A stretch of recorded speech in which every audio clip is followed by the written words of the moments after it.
হাই বন্ধুসকল, মই আজি আহিলোঁ মোৰ নতুনকৈ ৰোৱা সাঁচি বাৰীখন চাওঁগৈ বুলি। এই গছখিনি ৰোৱা মোৰ বিশেষ দিন হোৱা নাই বাৰু, মই যোৱা বছৰ ৰুইছিলোঁ। গতিকে আজি আহিলোঁ চাওঁগৈ বুলি কেইবাদিন পিছত।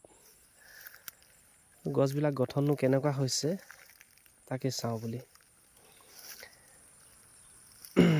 ইয়াতে মোৰ বিশেষ গছ নাই বাৰু, প্ৰায় 5 বিঘা মাটিত 7,000 জোপা গছ মই ৰুইছিলোঁ। ইয়াতে সকলোবিলাক গছেই আছে, কেনেবাকৈ ক'ৰবাত এজোপাহে গছ মৰিছে আৰু। গছখিনি গঠনটো এনেকুৱা ধৰণৰ হৈছে প্ৰায়।